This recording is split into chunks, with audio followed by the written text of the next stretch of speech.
Bismillahirrahmanirrahim.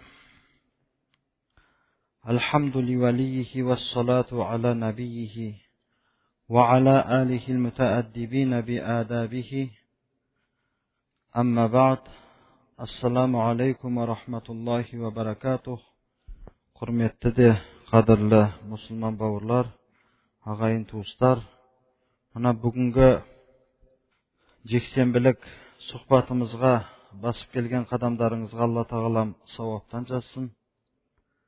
Peygamberimiz sallallahu aleyhi ve sellem'nin sahabalarının ömrün, sahabalarının jürüp ötken jolların ülken ulgu boluudu Allah Tağalam özü nasip etsin. Bismillahirrahmanirrahim. Abu Dardai, Umayr ibn Malik el-Hazraji. Bul Abu Darda, bul mükenna osatpen atalgan. Darda degen kızı bolgan o kişinin. Sol Darda'nın akesi degen at koy endi. Al özünün şın atı Umayr ibn Malik el-Hazraji, yani Hazraji kabilesinden. Kana Abu Dardai yedfa'u anhu dünya bir rahatayni ve sadri. Abdurrahman ibn Avf. Abu Darda radıyallahu anhu dünyeni özünün екі қолымен және көкірегімен итеретін еді дейді. Ол дегені дүние сен маған керек емессің деп дүниені тәрк қылған адам еді дегені ғой. Бұны айтқан ұлық сахабалардан болған Абдуррахман ибн Ауф екен. Нахада Умайр ибн Малик el-Hazraji el-Mukanna bi Abi Darda min nawmihi mubakkiran ومضى إلى صنمه الذي نصبه في أشرف مكان من بيته فحياه وضخمه بأنفس ما حواه متجره الكبير من الطيب ثم ألقى عليه ثوبا جديدا من فاخر الحرير أهداه إليه بالأمس أحد التجار القادمين عليه من اليمن. ولما ارتفعت الشمس غادر أبو الدرداء منزله متوجها إلى متجره. Umayr ibn Malik el-Hazraji, Abu Darda deb laqab atpen atalgan Umayr ibn Malik el-Hazraji bugünkü keyipkerimiz, bugünkü sahabamız orundan turup, uykusundan erte turup, özünün үйünün bir keremet, kurmetli jayına koyup koygan özünün sanamına, butuna qaray keldi deydi. Demek бұл кісінің, бұл сахабаның бірінші исламға дейінгі, әлі мұсылман болмағанға дейінгі өмірімен бастап атыр міне қиссаны. Орыннан тұрып, ерте үйінің ең бір құрметті төріне дегені ғой, енді ең бір құрметті орынға қойып қойған санамына келді. Оған жақсылап сәлем берді. Оны өзінің иіс су сататын дүкеніндегі үлкен иіс су сататын дүкені бар екен, хош иістер сататын. Сол иіс су сататын үлкен дүкеніндегі жақсы бір иіс сумен жақсылап тұрып майлады оны. Иісін дұрыстап, енді жахилият дәуірінде әрбір арабтың үйінде, әрбір құрметті арабтың үйінде бір-бір санамы болатын еді. Соны майлап, хош иіс сеуіп, жақсы киімдермен киіндіріп, соған құлшылық жасайтын еді ғой. Міне, ислам қандай қараңғылықтан адам баласын жарыққа алып шыққан дін. Ол көрмейтін, естімейтін, сөйлей алмайтын, керек болса өзінен де зиянды қайтара алмайтын бір ағаштан немесе бір тастан жасалған, қашалып жасалған бір мақұлыққа, ең бір пәс, хақир болған мақұлыққа сыйынатын еді солар. Сөйтіп, оның үстіне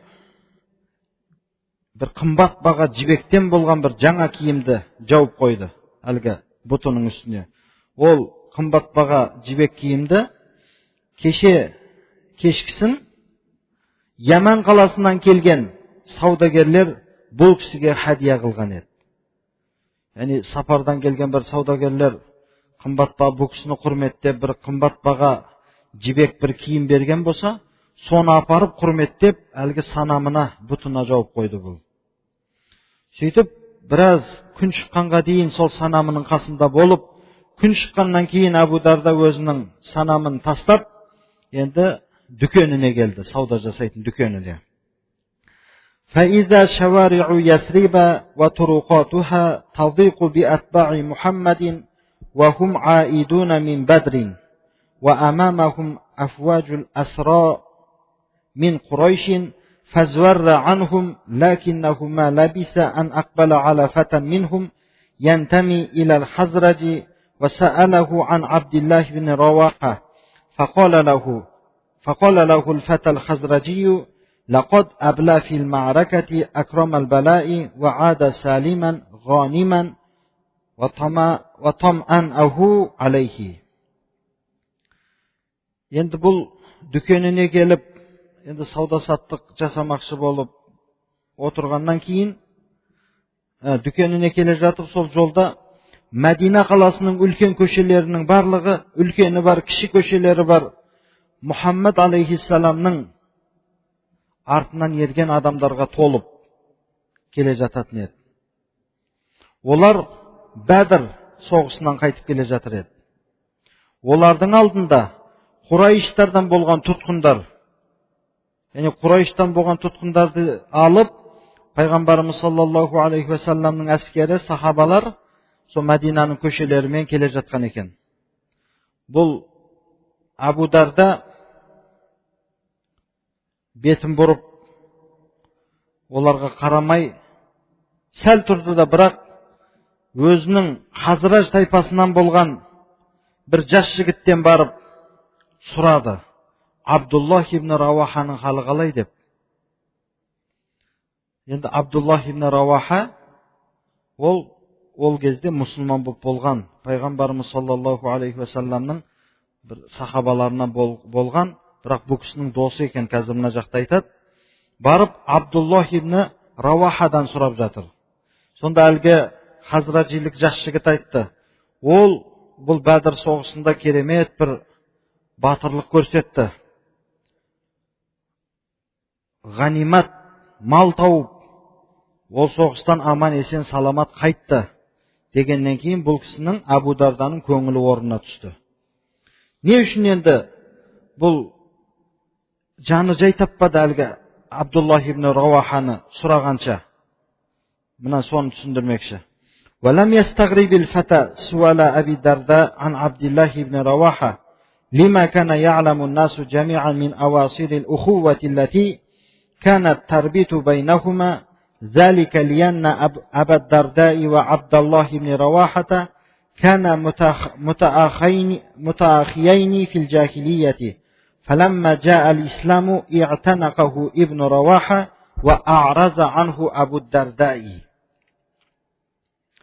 Бұл Абу Дарда Абдуллах ибн Раваханың халын сұрауы әлгі жігітті таңғалдырмады. Өйткені адамдардың барлығы білетін еді. Бұл Абдуллах ибн Раваха мен Абу Дарданың арасындағы бауырлық қарым-қатынастың бар екендігін. Авасирул ухува деп, бауырлық қарым-қатынас, бірін-бірін байлап тұратын, бірін-бірін қосып тұратын. Бірақ біреуі мұсылман, біреуі әлі мұсылман емес. Себебі Абу Дарда мен Абдуллах ибн Раваха жахилият дәуірінде, яғни екеуі де әлі мұсылман емес кезінде бір-біріне аға-іні болып, бауыр болып, серт байласқан адамдар екен. Ал ислам келгеннен кейін Абдуллах ибн Раваха исламды құшақтады, ал Абу Дарда болса исламнан бет бұрды дейді. Қараңыз. Енді бұлардың арасын ислам мен ширк бөліп тастады. Құран-ы Кәримде де айтады, мұсылман адам мүшрик адаммен дос болуға болмайды деп.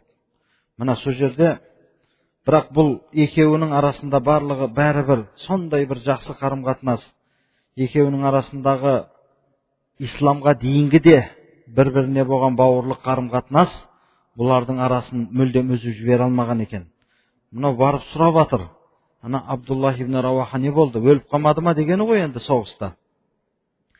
لكن ذلك لم يقطع ما بين الرجلين من وثيق الأواصر إذ ظل عبد الله بن رواحة يتعهد أبا الدرداء بالزيارة ويدعوه إلى الإسلام ويرغبه فيه ويأسف على كل يوم يمضي من عمره وهو مشرك. Міне исламның қандай бір асыл дін екенін қараңыз. Сөйте тұра, бұл екі бауырдың арасындағы бауырлық қарым-қатынас үзіліп кете қойған жоқ. Абдуллах ибн Раваха өзінің досы Абу Дарда мұсылман болмаса да, оны барып зиярат етіп тұруды өзінің мойнына алған еді. Сондағы мақсаты барып оны ислам дініне дағуат қылып шақыру, оны ислам дініне қызықтыру.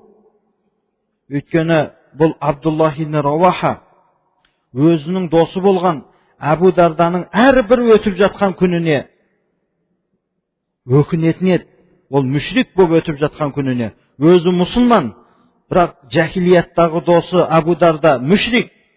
Соған өкінетін еді бұл. Қатты афсус, қатты қайғыда болатын еді. Сол үшін барып тұрып, тез-тез оны зиярат қылып, оның көңілін сұрап, сен енді исламға кел, мынау өтіп жатқан күнің, мүшрик болып өтіп жатқан күнің қандай өкінішті деп барынша насихат жасап тырысатын еді. وصل أبو الدرداء إلى متجره وتربع على كرسيه العالي وجعل يبيع ويشتري ويأمر غلمانه وينهاهم وهو لا يعلم شيئا مما يجري في منزله. ففي ذلك الوقت كان عبد الله بن رواحة يمضي إلى بيت صاحبه أبي الدرداء وقد عزم على أمر، فلما بلغ البيت رأى بابه مفتوحا وأبصر أم الدرداء في فنائه فقال السلام عليك يا أمة الله. فقالت وعليك السلام يا أخ أبي الدرداء. فقال أين أبو الدرداء؟ فقالت ذهب إلى متجره ولا يلبس أن يعود. فقال أتأذنين؟ فقالت على الرحب والسعة، وأفسحت له الطريق ومضت إلى حجرتها وانشغلت عنه بإصلاح شأن بيتها ورعاية أطفالها. Енді Абу Дарда өзінің дүкеніне барып, дүкеніндегі орындыққа молдасы оқып отырып жайғасып, сауда-саттығын жасауға кірісіп кетті енді.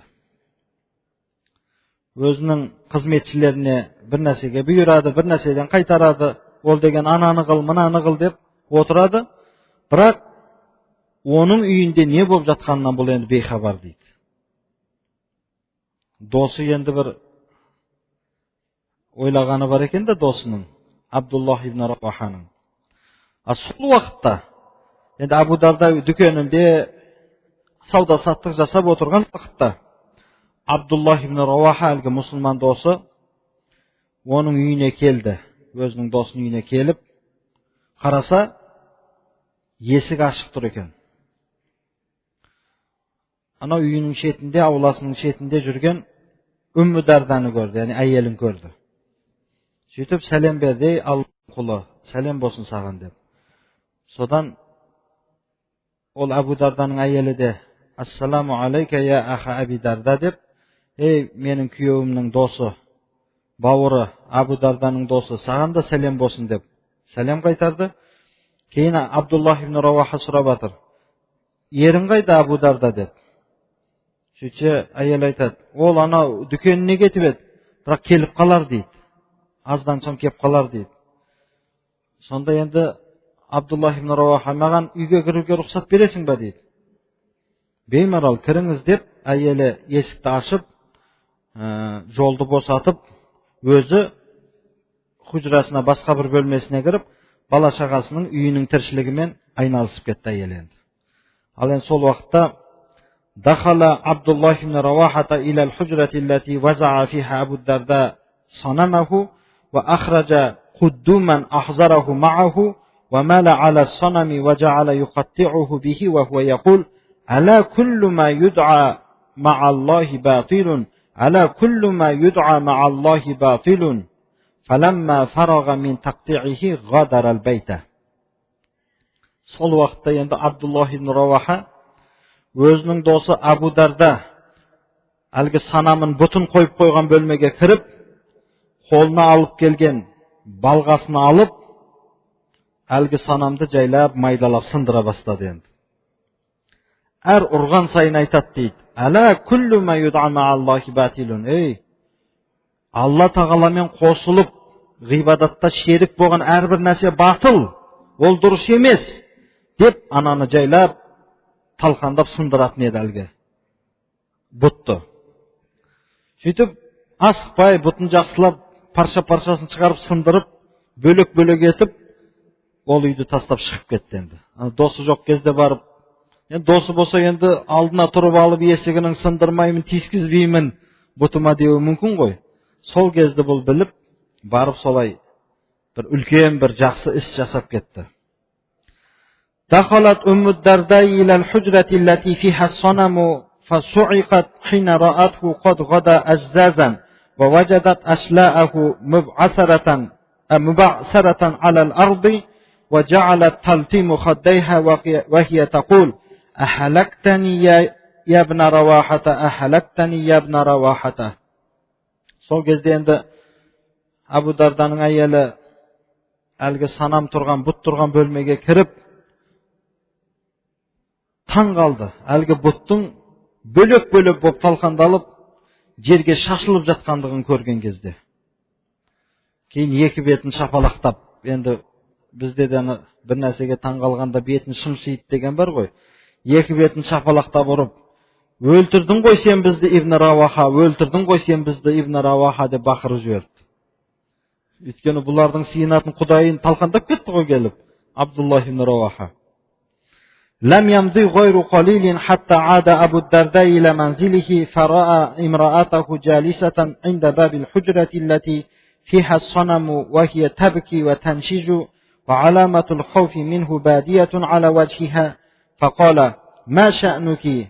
قالت: أخوك عبد الله ابن رواحة جاءنا في غيبتك وصنع بصنمك ما ترى. فنظر إلى الصنم فوجده حطاما فاستشاط غضبا وهم أن يأثر له، لكنه ما لبث قليلا حتى هدأت سائرته وسكت عنه غضبه، ففكر فيما حدث ثم قال: لو كان في هذا الصنم خير لدفع الأذى عن نفسه. ثم انطلق من توبه إلى عبد الله بن رواحة ومضيا معا إلى رسول الله صلى الله عليه وسلم وأعلن دخوله في دين الله فكان آخر أهل حيه إسلاما. Az ғана уақыттан өткеннен кейін Абу Дарда келді енді үйіне, дүкенінен. Қараса, әйелі есіктің алдында, яғни бұты тұрған бөлменің есігінің алдында отыр екен. Қатты бақырып жылап, оның әйелінің жүзінде бір қатты үлкен бір қауіптің болғандығын білінеді дейді. Келді де бұл да қорқып, не болып қалды саған? Деп еді, әйел айтты: ана сенің бауырың Абдуллах ибн Раваха сен жоқ кезде келіп, көрмейсің ба мына санамыңа не істеп кетті, мына бұтыңа тасталғанын шығарып, қолын қол, аяғын аяқ қып, талқандап кетті дейді.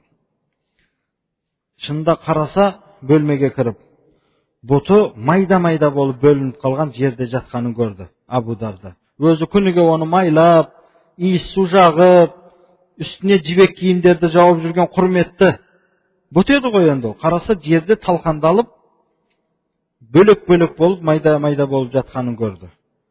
Сол сағаттағы енді ғазабы қайнап кетті бұның. Ашуы қайнап, ашуы шығып, ойлады, өш алсам бекен барып Абдуллах ибн Равахадан, досынан. Өш алуға ниет қылды. Бірақ ақылды адам ғой қанша дегенмен.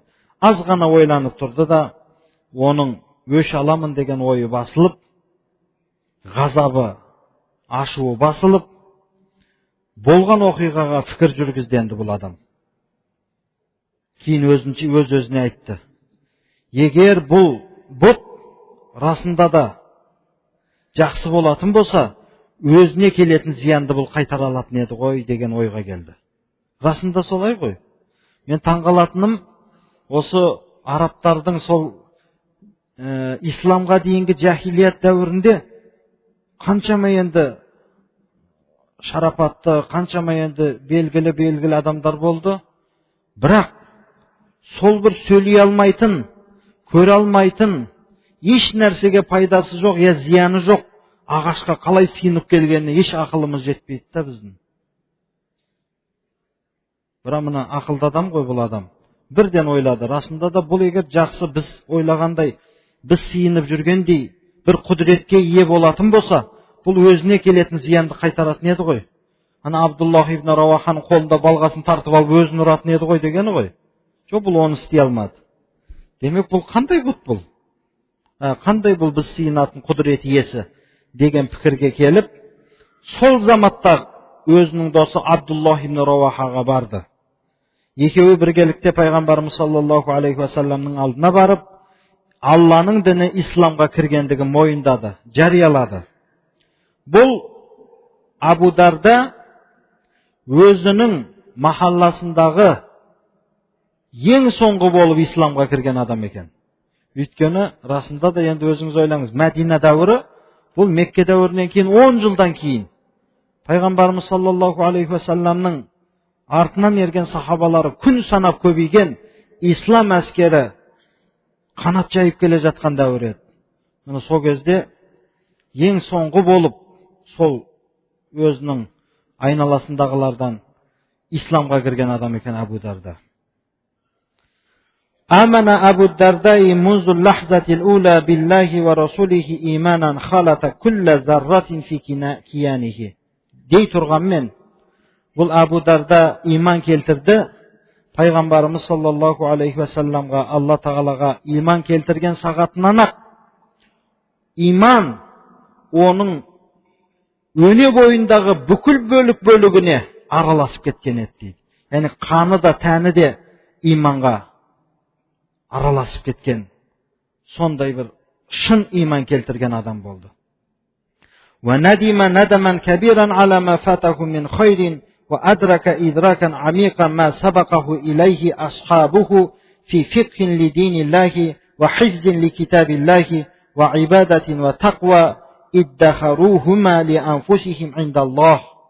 Ал бұл Абу Дарда өзінің ислам дініне кіріп, алдын ала, бұдан алдын ислам дініне кіріп, исламнан терең ілім үйренген, Алланың кітабы Құранды жаттаған, тақуа мен ғибадаттарды Алланың алдында өз нәпсілері үшін жинаған, өзінің сахабалары тапқан нәрсеге және өзінде табалмай қалған жақсылықтарға қатты өкінді.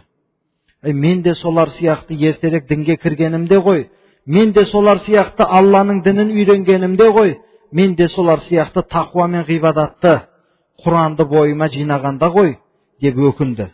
Демек,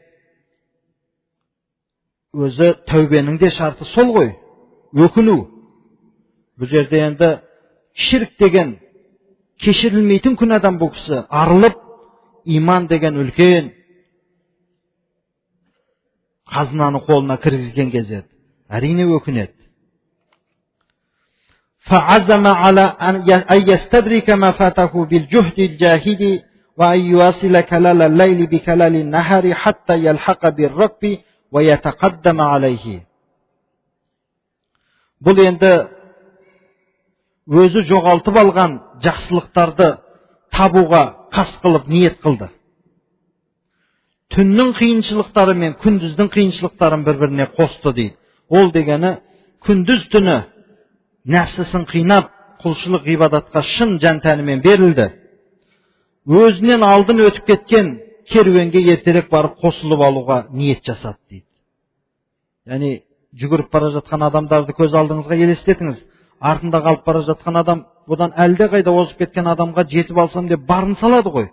Бұл да соны ойлап тұр. Менен алдын өтіп кеткен сахабаларға, діннен, Құраннан жаттап алған, ислам дінінен әбден сусындаған сахабаларға жетіп, олардың алдына түсіп кетсем деген ой бұл кісіні мазалай бастады енді. Сол үшін күннің қиыншылығы мен түннің қиыншылығын бір-біріне қосып жіберді.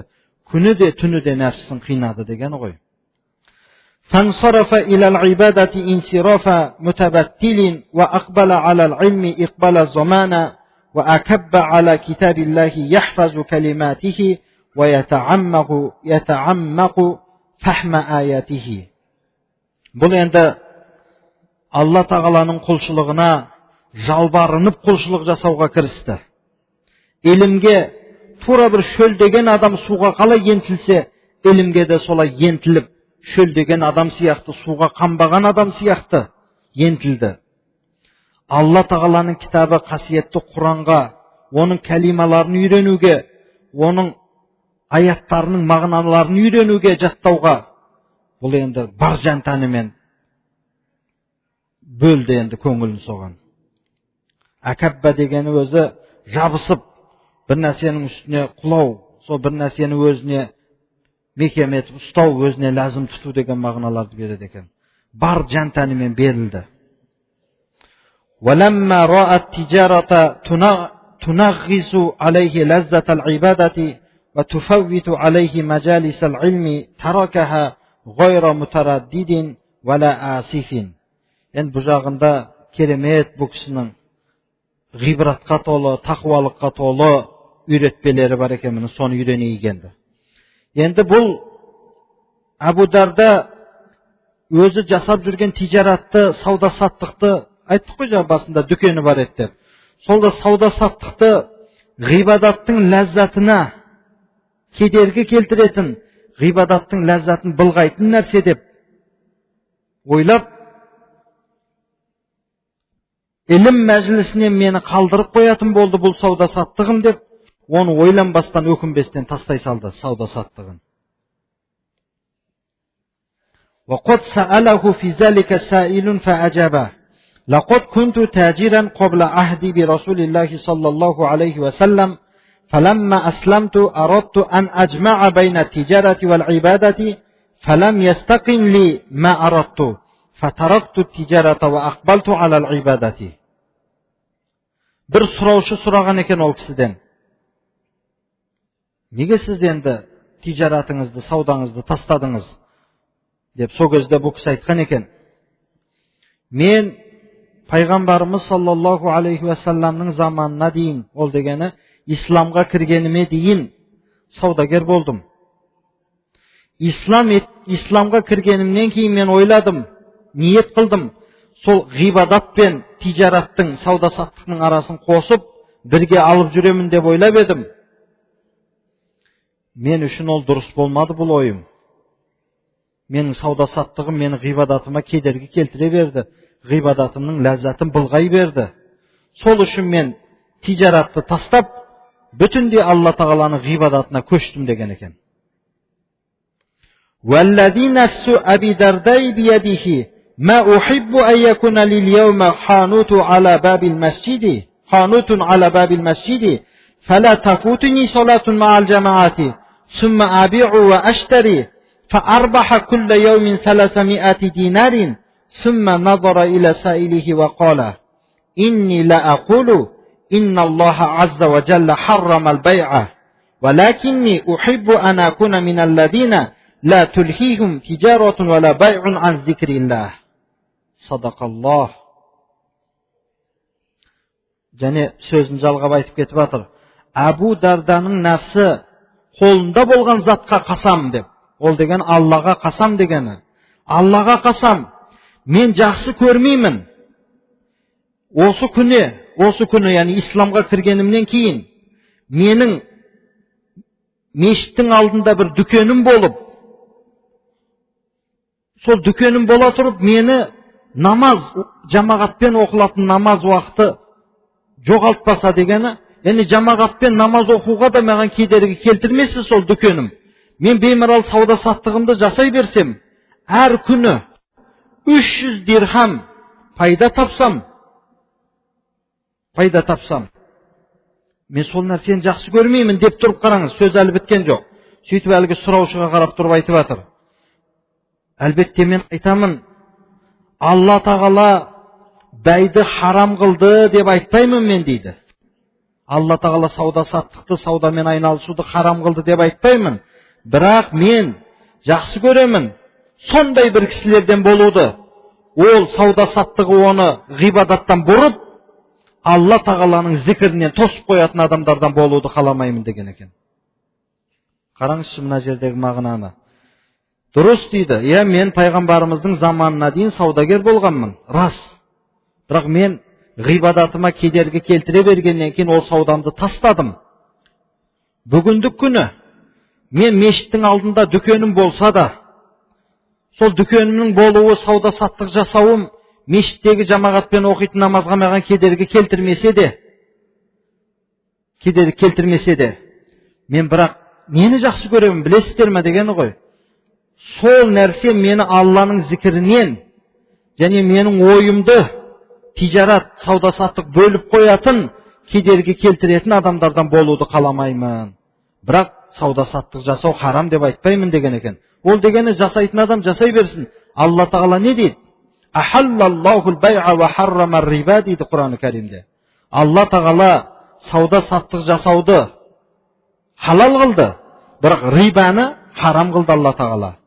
Риба дегені, пара дегені ғой, жаңа процентпен ақша алу үстінен. Оны харам қылды Алла тағала. Мәселен, банктерден кредит алады, ол харам. Оған жол жоқ. Міне осыны айтып тұр. Мен бұны Алла тағала сауда саттықты харам қылды деп айтпаймын. Жасайтындар жасай берсін, бірақ мен жасағым келмейді. Өйткені Құран-ы Кәримде аят бар. Ла тулхихим тижаратун ва ла байун ан зикрилла деген. Сол аяттағы адамдардан болып қалмайын деп мен саудамды тәрк қылдым да Алланың ғибадатына бүтіндей жан тәніммен кірістім дегені ғой. Лам ятрук Абу Дарда иттижарата фахасбу ва иннама тарака дуnya ва а'раза ан зинатиха ва зухруфиха ва ктафа минха би луқматин хашинатин туқиму сулбаху ва саубин сафиқин ястуру жасадаху. Абу Дарда тек қана тижаратын ғана тастап қоя қойған жоқ, ол сауда саттығын. Ол дүниені бүтіндей тәрк қылды. Дүниенің зинетінен, дүниенің қызықтырып тұратын нәрселерінен базгештенді ол адам.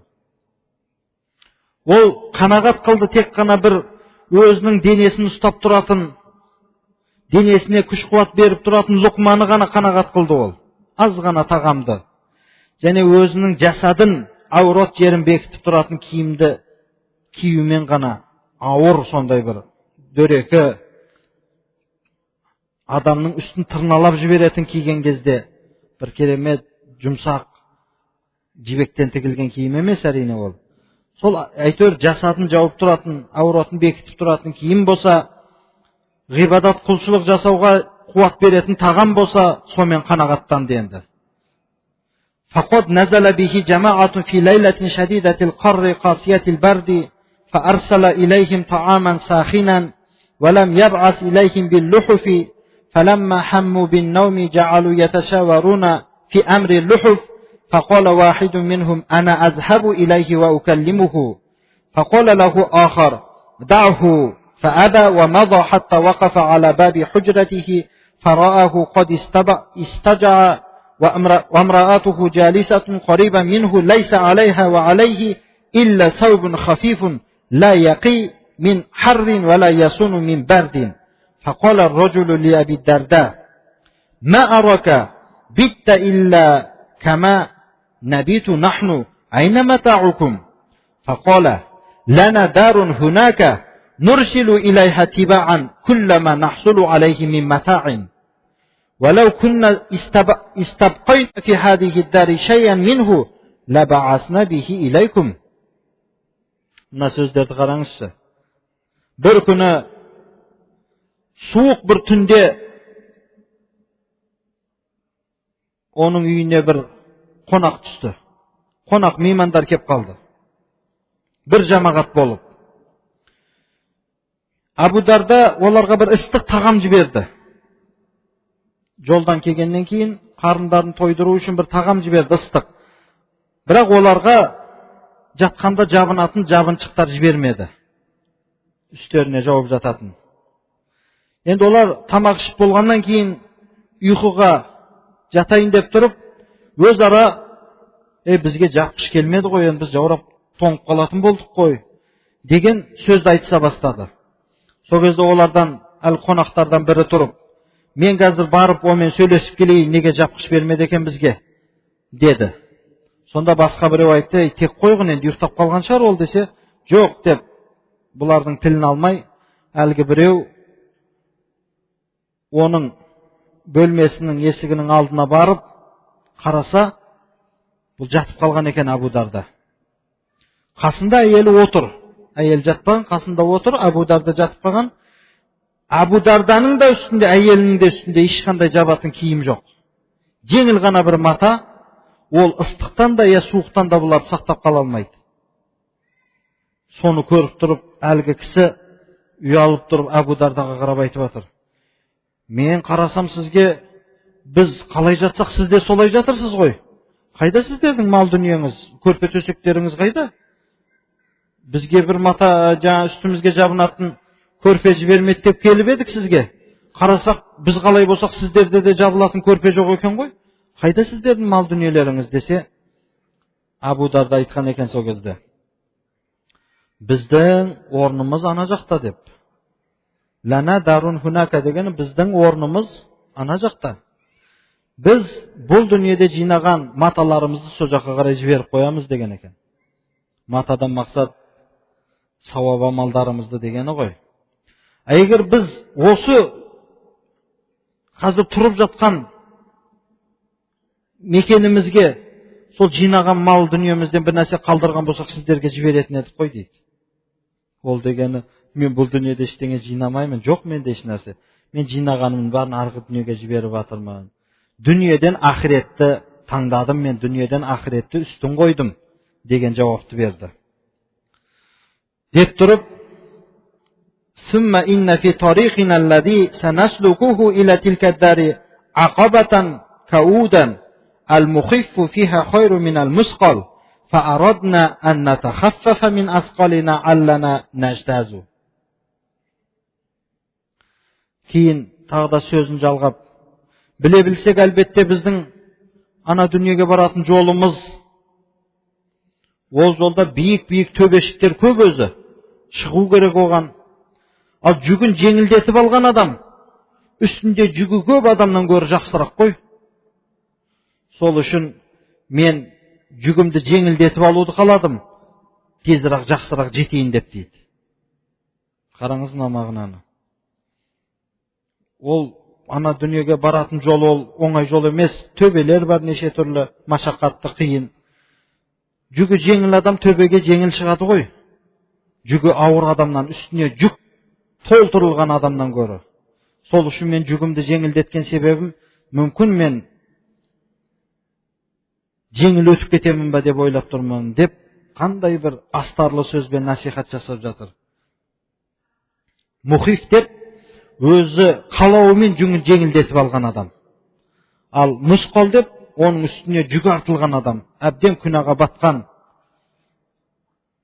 төбеге шығу былай тұрсын, тегіс жолда жүре алмай қалатын халде болатын болса, сол үшін бізде бұл дүниеде лажы барынша ilm o'qib, savobli amallarni arg'i dunyoga jibirib o'tirатын болсақ, біздің де жүретін жолымыз жеңіл болады. Bir ғана жеңіл жүгімізді алып, қалған жүгіміздің бәрін жіберіп қойғанбыз. Үлкен бір самолетпен бір нәрсемен жіберіп қояды, өзі көтеріп жүре алмайтын жүгін. Сол сияқты. Summa qala lirrajuli afahimta faqala na'am fahimtu wa juzita khayran. Сөйтіп әлгі кісіге қарап айтып тұр, түсіндің ба деді. Ол сұрауда да мән бар ғой. Өйткені астарлап сөйледі ғой бұл кісі. Сөйтіп еді әлгі кісі, түсіндім. Алла сізге жақсы жаза берсін деді. وفي خلافة الفاروق رضوان الله عليه أراد من أبي الدرداء أن يلي له عملا في الشام فأبى فأصر عليه فقال أبو الدرداء إذا رضيت مني أن أذهب إليهم لأعلمهم كتاب ربهم وسنة نبيهم وأصلي بهم ذهبت. فرضي منه عمر بذلك ومضى هو إلى دمشق. فلما بلغها وجد الناس قد أولعوا بالطرف وانغمسوا في النعيم فحاله ذلك ودعا الناس إلى المسجد فاجتمعوا عليه فوقف فيهم وقال يا أهل دمشق أنتم الإخوان في الدين والجيران في الدار والأنصار على الأعداء. Hazreti Ömer roziyallahu anhu'dың, Ömerul Faruq'тың халифалық дәуірінде, енді Hazreti Ömer Abu Dardaға Шам қаласындағы әкім болуды ұсынды. Бұл Abu Darda бас тартты әкім болудан. Hazreti Ömer мекем тұрып алды енді. Жоқ, сен қалай да әкім болып бересің маған деп. Сонда Abu Darda айтқан екен: егер разы болсаңыз, мен оларға барайын Шамға. Оларға Алланың кітабы, Раббыларының кітабы Құранды үйрету үшін, пайғамбарымыздың сүннатын үйрету үшін, және олармен намаз оқу үшін жіберсеңіз барайын, соған разы болыңыз деп Hazreti Ömer'дан рұқсат сұрады. Кейін Hazreti Ömer разы болды.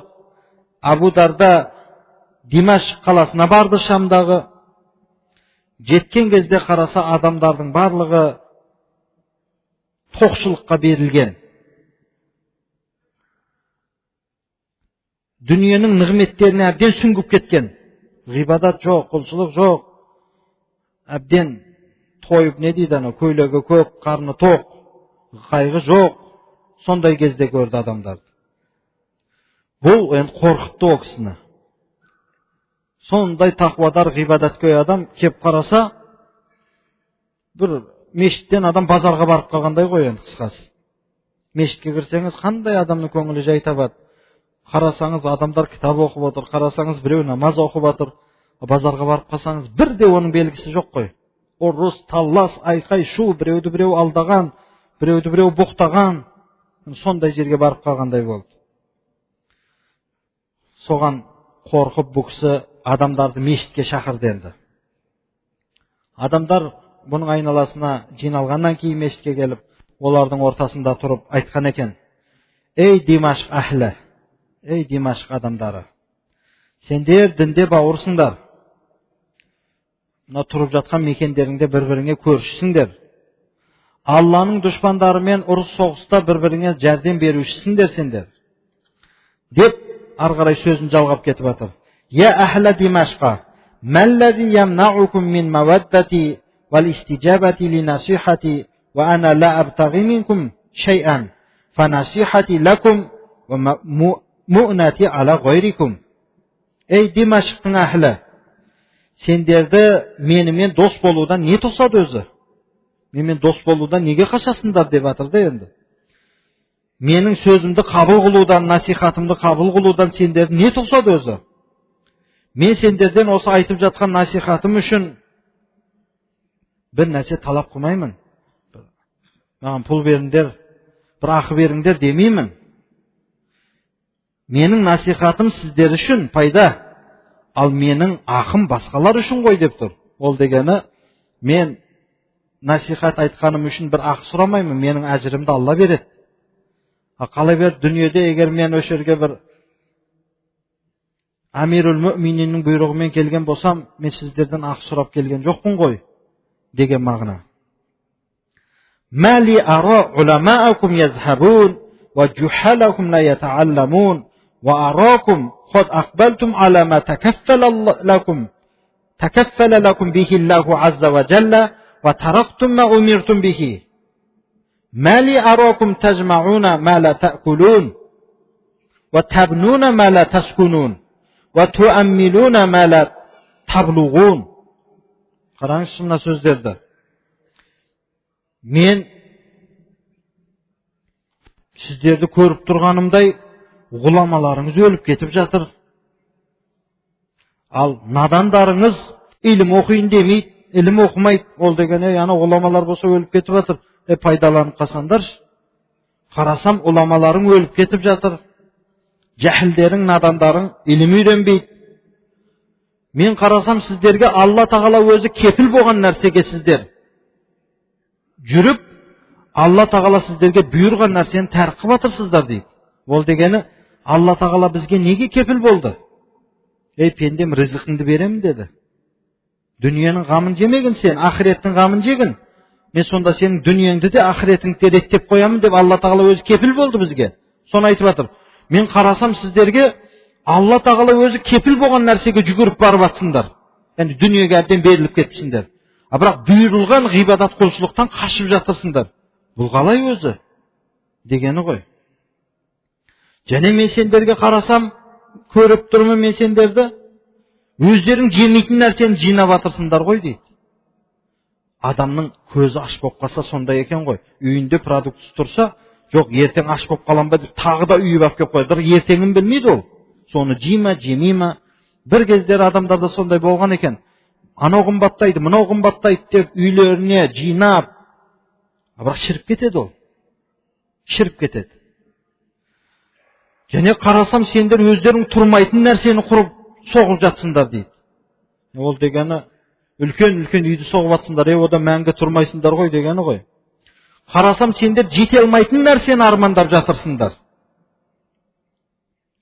Лақад жамаатил ақуамул лати қаблакум ва аммалат фама хуа илля қалилун хатта асбаха жам'ухум буран ва амалухум ғуруран ва буютухум қубуран.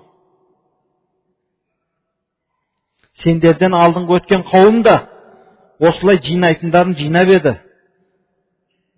Жете алмайтын нәрселерін армандап еді. Бірақ олардың армандары жалғанға шықты. Олардың үйлері қабырға айналды. Хадихи адун я ахла Димашқ қад малатил арда малан ва валадан фаман яштари минни тариката адин ал-яума бидирхамайни. Анау ад деп анау Худ алейхиссаламның қауымы өте үлкен. Худ, Ад, Самуд деген қауымдар өткен. Жер бетін малға толтырған, бай, күштері көп. Сол қауымдарды айтып жатыр да. Ей Димашқ әхлі, анау өткен Ад қауымын естерің алыңдар. Олар жер бетін мал, балашағамен толтырған. Бізді Алла тағаланың азабы ала алмайды. Біз ешкімге де бой бермейтін адамдарымыз деген Ад қауымы қайда қалдылар? Кәні сол Ад қауымының артында тастап кеткен нәрсесін егер бір мирас қалдырып кеткен болса, менен соны 2 дирхамға сатып алатын адам бар ма деді. 2 дирхам деген ол бұл жерде әбден жерге ұрып айтып жатыр ғой. Солардан егер бір мал дүние қап кеткен болса, қараңдар бар ма өзі? Соны маған 2 дирхамға сатып алатын адам бар ма іштеріңізде деді. Жоқ, қалған жоқ іштеңе дегені ғой. فجعل الناس يبكون حتى سمع نشيجهم من خارج المسجد. Адамдар жылап қатты бақырып, анау мешіттің сыртынан да олардың жылаған қатты дауыстар естіліп жатты сол кезде. ومنذ ذلك اليوم توفق أبو الدرداء يؤم مجالس الناس في دمشق. Сол күннен бастап Hazreti Abu Darda разияллаху анху Димашқ қаласында адамдарға мәжілісті үнемі жасап тұратын еді. Яуму дегені ятараддаду ала мәжалисин нас. Яғни азанда да кеште де мәжіліс жасап адамдарға барып келіп тұратын еді. Ва ятуфу би асвақихим фаюджибу саила ва юаллиму al-jahila ва yunabbihu al-ghafila mughтаниман кулла фурсатин мустафидан мин кулли мунасабатин. Керек болса тек қана мешітте ғана шектеліп қалмай, сол Димашқтың базарларына да әдейі шығатын еді. Сұраған адамға жауап беретін еді. Білмейтін адамға үйрететін еді. Алланың дінінен, Алланың зікірінен ғафлатта жүрген адамға оятатын еді ол адамды. Ғафлат дегенде дүйхыда жайбарақат жүрген адам дегені ғой. Әрбір сәттен ғанимат біліп, әрбір сәтті пайдаланып, әрбір кездескен адаммен болған мәмілені бір пайда талап қылып, осы бір адаммен кездесіп сөйлесіп қалсам, содан бір пайда болып қалар. Мен себептен сол адам дінге кіріп қалар. Мен себептен ол адам ғибадатқа беріліп қалар деп, әрбір сәтін жақсы пайдалана білді. Сіздер мен біздер солаймыз ба? Біз қашамыз? Біреуге бізден бір нәрсе сұраса, қарап тұрып, қараңызшы, солаймыз ба біз? Базарға шығу былай тұрсын, мешітімізге келген адамдарға, біздің имамдар, біздің талабаларымыз, біздің жамағатымыз бір нәрсе жауап беруге біз бір сұрақ қойып көрейікші өзімізге, кішкентай ғана. Кішкене өз нәпсімізбен өзіміз сөйлесіп көрейікші. Біз де осы адамдардың қасында адамбыз деп жер басып жүрміз. Біз де осы адамдар өткен дінді ұстанып жүрміз. Біз де осы адамдар тастап кеткен ла илаха иллалла деген кәлиманы айтып жүрген адамдармыз. فها هو ذا يمر بجماعة قد تجمهروا على رجل وجعلوا يضربونه ويشتمونه فأقبل عليهم وقال ما الخبر قالوا رجل وقع في ذنب كبير قال أرأيتم لو وقع في بئر أفلم تكونوا تخرجونه منه قالوا بلى قال لا تسبوه ولا تضربوه وإنما عزوه وبصروه واحمدوا الله الذي عافاكم من الوقوع في ذنبه قالوا أفلا تبغزوه قال إنما أبغز فعله فإذا تركه فهو أخي فأخذ الرجل ينتحب ويعلن توبته. Қараңызшы мына сөздерді. Bir күні bir жамағаттың қасынан өтіп бара жатып, Абу Дарда қараса, әлгі жамағат жиналып алып бір адамды ұрып жатыр. Сөгіп, ұрып, боқтап, теуіп жаңағы адамды. Олардың қасына барды да, не болып қалды? Хабар беріңдер маған деп. Сөйтсе адамдар, мынау адам бір күнә жасап қойған екен. Сол үшін ұрып жатырмыз бұны деді. Сонда Абу Дарда, қалай ойлайсыңдар, егер бір адам құдықтың ішіне түсіп кететін болса, сендер оны шығарып аласыңдар ма сол құдықтан? Әлгі адамдар, шығарып аламыз бір адам құдыққа түсіп кетсе. Олай болатын болса, бұл адамды сөкпеңдер, бұны ұрмаңдар. Оған сендер уағыз айтыңдар. Оның көзін ашыңдар. Аллаға сендер хамды санайтыңдар, сол күнәға өздеріңді түсіріп қоймай. Сол күнәдан сендерді сақтап қойған Алла Тағалаға хамды санайтыңдар. Бұл адам дұрмаңдар деді. Ол дегені, бір адам күнә жасап ататын болса, оны сөгуден алдын сен оған бір насихат жасағын. Аллаға хамды айтқын. Алла, мені сол күнәға қылдырмағаныңа, мені сол күнәні жасаудан сақтап қойғаныңа шүкір дегін. Деп тұрып, бұл әлгі ұрып атқан адамдарға кішкене кейістік білдірді. Сонда әлгі адамдар таңғалды ғой, бұл өте тақуадар адам, күнә жасаған адамға неге бұл бүйтіп жатыр екен деп, сонда сіз бұған ғазап қылмайсыз ба деді. Сонда бұл кісі болса, әлбетте мен бұл қылған күнәсіне ғазап қыламын, бірақ ол күнәсін тастасам бұл менің бауырым ғой деді. Неге мен ғазап қылуым керек? Күнәсін жасап тәубе қылса, бұл менің бауырым деді. Сол сөзді естіп тұрған жігіт, әлгі күнә жасаған адам қатты жылап, сол сәтте өзінің тәубе қылғандығын жариялады. Міне насихат. Міне насихат. Адамдар күнәда жүрген басқа адамдар тұрмақ, өзінің әке-шешесін де ұруға дайын қазір. Өзі кішкене исламға кіріп қоса болды. Барып тұрып, сен неге намаз оқымайсың, сен неге үйтпейсің, сен неге бүйтпейсің деп, әке-шешесін де ренжітуге дайын тұр адамдар. Бұл адам қайда жоқ бір танымайтын адам жайлы не деп тұр? Тәубе қылса, ол менің бауырым ғой, ұрмаңдар, сөкпеңдер. Одан да оны сендер құдықтан шығарып алмайсыңдар ма? Күнәға батқан адамдан құдыққа түсіп кеткенмен теңестіріп жатыр да. وهذا شاب يقبل على أبي الدرداء ويقول أوصني يا صاحب رسول الله صلى الله عليه وسلم فيقول له يا بني اذكر الله في السراء يذكرك في الضراء. Әлгі жігіт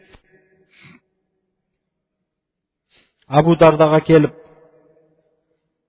я Расулуллахтың сахибі, маған насихат айтыңызшы деді, өсиет айтыңызшы деді.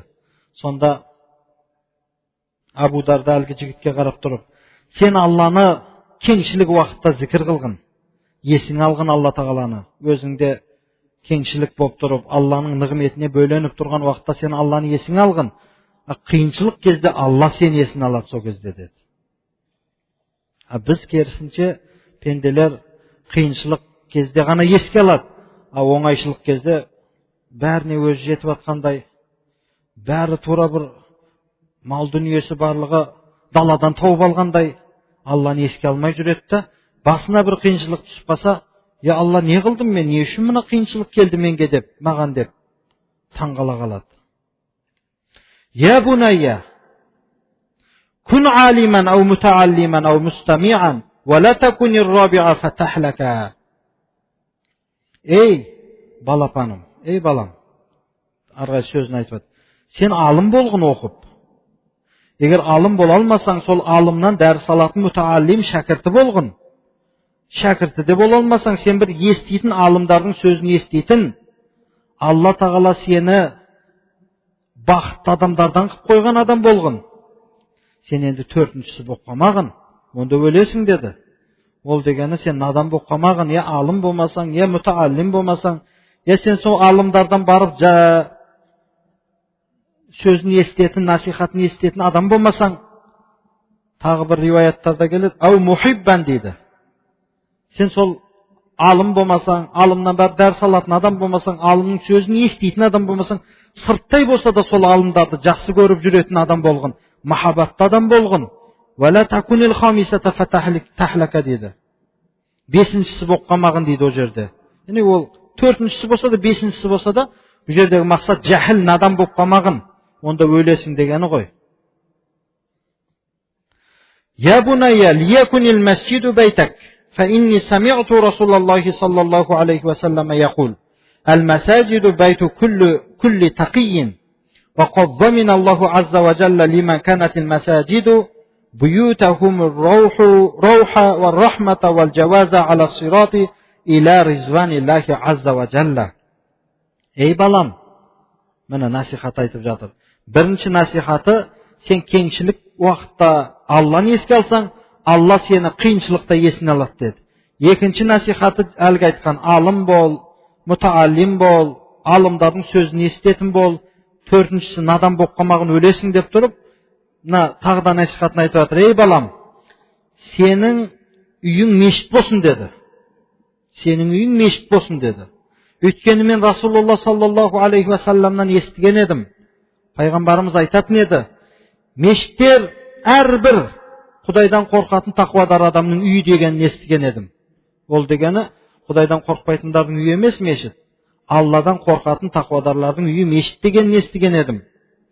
Alloh Taala meshitlerni o'zlarining uyi qilib olgan odamlarga kepildik berdi. Ularga rahmat, Sirot köpüründen Allah'ın razılığымен ötüp ketüge, rahat kengchilikni ularga beruge va'da etdi. Allah Taala kepil bo'ldi. Sol uchun sening uying meshit bo'lsin degan ekan algi yigitga.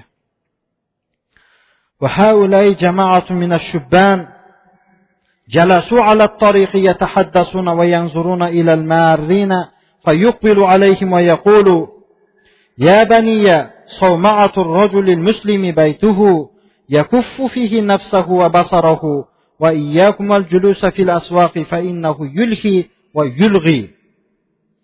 Аленді анау бір отырған, жолдың бойында отырып алған жас жігіттерге барып тұрып, яғни өзара сөйлесіп өтіп жатқан адамдардың үстінен күліп, соларға қарап отырған жігіттерге барып тұрып айтты дейді.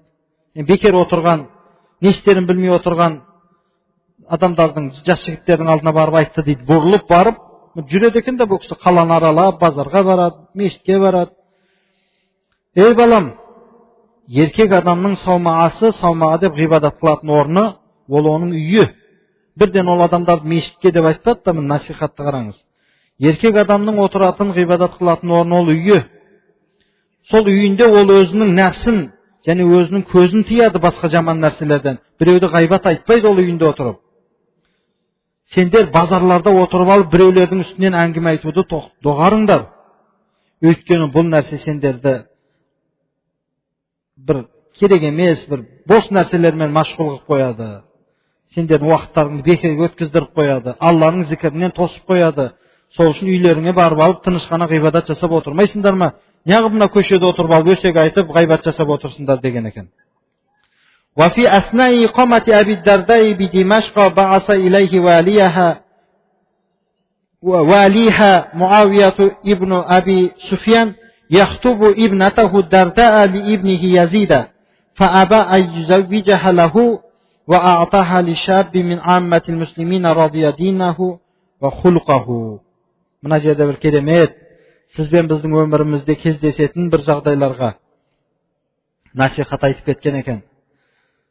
Сол Абу Дарда Димаш қаласында тұрған уақытында, сол Димаш Шамның уәлисі болған, кейін халифа болған мына Муавия ибн Аби Суфиян Абу Дарданың қызы Дарданы өзінің баласы Язидке қолын сұрап барған екен. Yani қызың Дарданы менің балам Язидке беріңіз деп саушы қылып хабар жіберген екен. Уәлисі, Шам қаласының уәлисі. Сонда қызын әкімнің баласына беруден бас тартқан екен Абу Дарда. Сөйтіп мұсылмандардан болған, қарапайым мұсылмандардан болған бір жас жігітке қызын тұрмысқа берген екен.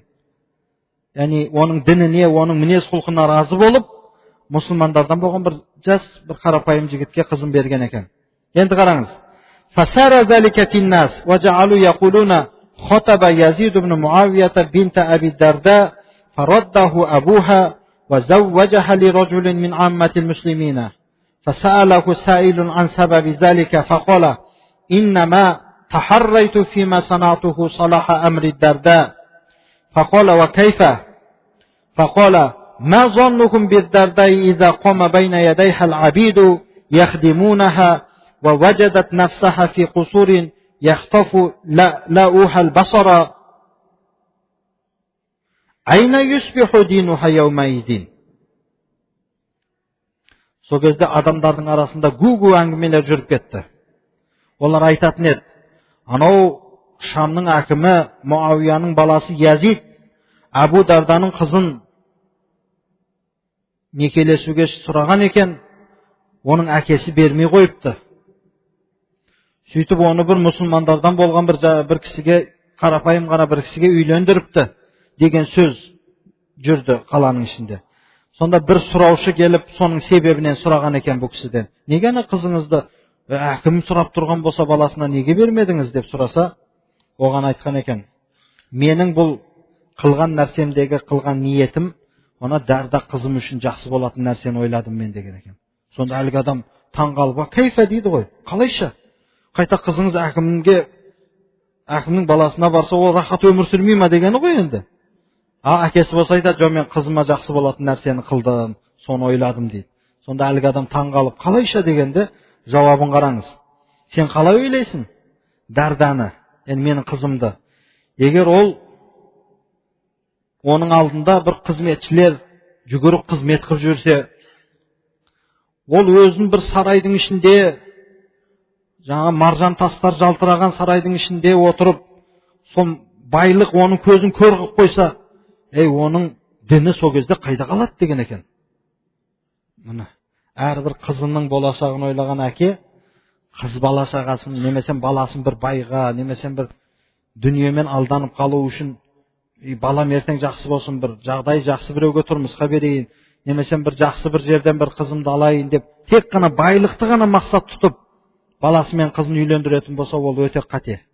Бірінші дініне, құлқына, мінезіне қарасын, тегіне қарасын. Әрине бай болып жатса, ол нұр үстіне нұр. Байлықты қайтарған жоқ ислам діні.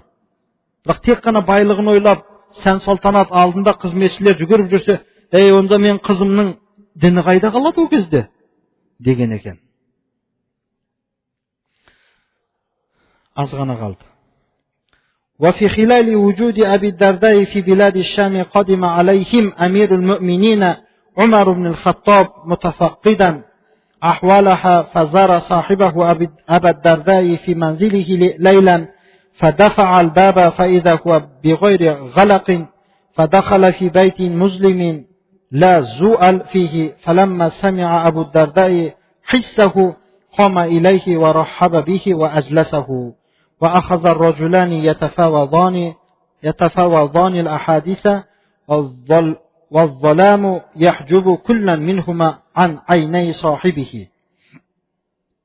Сол Абу Дарда Шам қаласында тұрған уақытында мүминдердің әмірі болған Хазіреті Умар разияллаху анху оның жағдайын біліп кету үшін келген екен. Сол өзінің досы, сахибі Абу Дарданың ахуалын біліп кету үшін іздеп келген екен. bir tünde keldi. Esikti iтерip көрсе, esik жабық емес екен Абу Дарданың үйі. Қараңғы үйге кірді, жарығы жоқ. Жарығы жоқ, қараңғы үйге кірді Hazret Omar.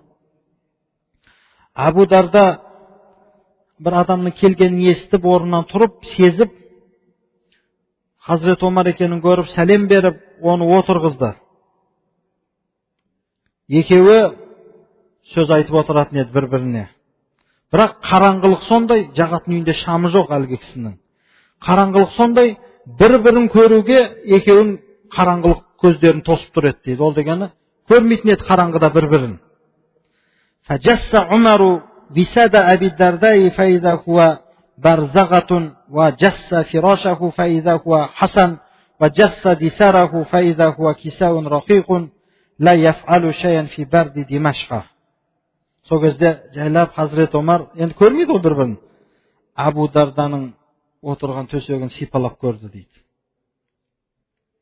Қараса, жануардың үстіне тасталатын тоқымда отыр екен. Қолын тырналап кеткен ғой.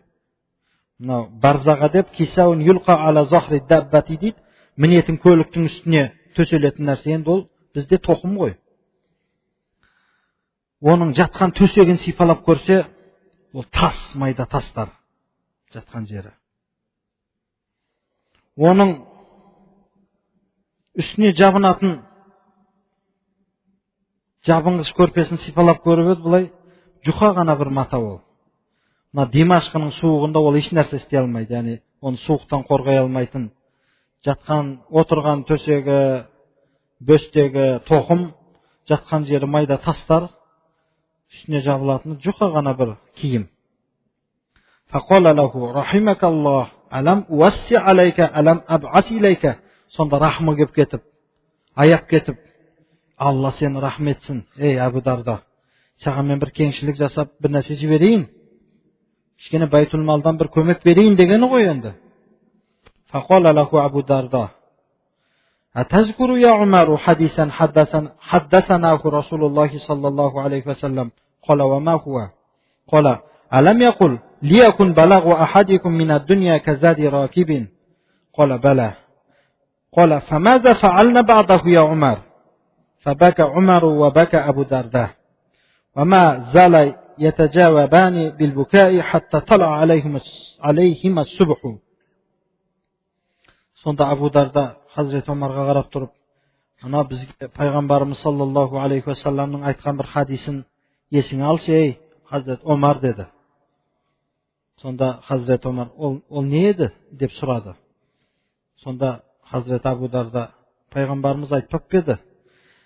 Сендердің әрбіріңнің дүниеден болған жететін нәрсесі ол тураны жолаушы мүсәпірдің жүгіндей ғана болсын деген еді ғой пайғамбарымыз саллаллаху алейхи ва саллам. Сендердің бұл дүниедегі әрбіріңнің жинаған мал дүниең жолаушының жүгіндей ғана болсын деп еді ғой. Ал енді соны есіңе аласың ба деп еді Hazret Omar. Я, есімде деді. Сонда сұрақ қойды Hazret Omарға. Ей Омар, пайғамбарымыздан кейін біз не істеп жердік деді. Сол пайғамбарымыздың айтқанын істедік па біз? Hazret Omar бұл сөзге шыдай алмай қатты жылады. Расында да пайғамбарымыздан кейін адамдар дүниеге беріліп кетті. Пайғамбарымыз айтқандай, сіздердің дүниедегі жинағандарыңыз көшіп бара жатқан керуеннің жүгіндей ғана болсын деген еді. Не істеп жердік біз Расулуллахтан кейін, ей Омар деді. Сөйтіп екеуі тек қана бір-біріне жылаумен ғана жауап беріп сөз қатысып отырды. Таң атқанға дейін дейді. Сөйлей алмайды алғада екеуі де. Золла Абу Дардай фи Димашқа яғизу ахлаха ва юзаккирухум ва юаллимухумул китаба вал хикмата хатта атахул яқин. Hazreti Абу Дарда сол Димашқ қаласында адамдарға насихат айтып, оларға Алланың дінін үйретіп, Алланың кітабын, хикматты үйретіп, ажал жеткенге дейін сол Димашқ қаласында болды. فلما مرض مرض الموت دخل عليه أصحابه فقالوا ما تشتكي قال ذنوبي قالوا وما تشتكي قال عفو ربي.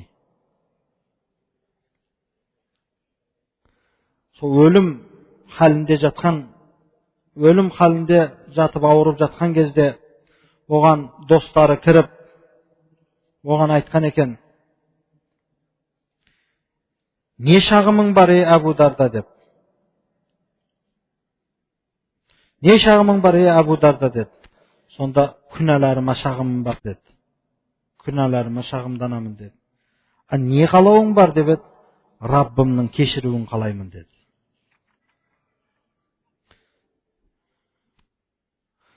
ثم قال لمن حوله لقنوني لا إله إلا الله محمد رسول الله فما زال يرددها حتى فارق الحياة.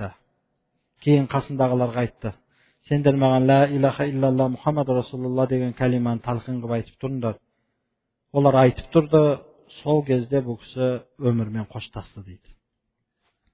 ولما لحق أبو الدرداء بجوار ربه رأى عوف ابن مالك الأشعري فيما يراه النائم مرجا أحزر فسيح الأرجاء وارف الأفياء فيه قبة عظيمة من أدم حولها غنم رابضة لم ترى العين مثلها قط.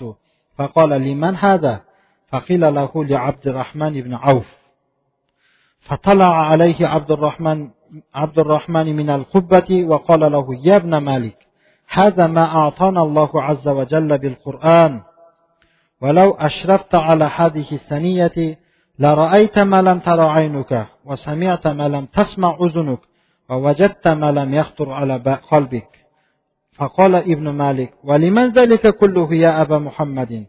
فقال أعده الله عز وجل لأبي الدرداء لأنه كان يدفع عنه الدنيا بالراحتين والصدر. Abu Darda Rabbisinin huzuruna ketkenden keyin Avf ibn Malik al-Ash'ari degan kishi tushunda ko'rgan ekan bir narsani. Ya'ni bir jaylov, ko'p pembek jaylov, aynalasi keng, sayasi uzun, jap-jasıl bir kun, yani ne deydi ana, kun tushbey ko'p pembek bo'lib turadi qo'y. Sol jaylovdun ortasında teriden bolgan ulkan bir şatır tur. Onun aynalasında bir qorada köp qo'y tur. Onu iş bir köz ömür görmegen derecede köp qo'y tur. Sonda alga Avf ibn Malik degen kişi liman haza bul kimdiki deb tang'alib atır. Sonda alga tushunde bo'lib atır qo'y. Бұл Абдурахман ибн Ауфтікі деген сөз жетіп атыр бұған. Сол кезде құббаның ішіне, әлгі шатырдың ішінен, үйдің ішінен, жайлаудың ортасындағы Абдурахман ибн Ауф, ұлық сахабалардан болған, сол кісі шығып, Ибн Малик, әлгі таңғалып тұрған кісіге қарап, Ибн Малик, бұл Алла тағаланың бізге берген, Құранның евазына берген, Құранның оқыған Құранымыз, amal etken Kur'an'ımızga bergen mana nigmeti bul bizge deb aytib atır. Sen eger deydi endi Abdurrahman ibn Avf aytib atır. Sen eger ana töbenin basına çıgatın bolsan, sen sonda közün körmegen narseni köreten edin. Senin kulağın eshitmegen narseni eshititen edin. Senin jürögüne, kalbına, ömür oylap, oyuna kirmegen narseni sen şu jerde köreten edin dedi.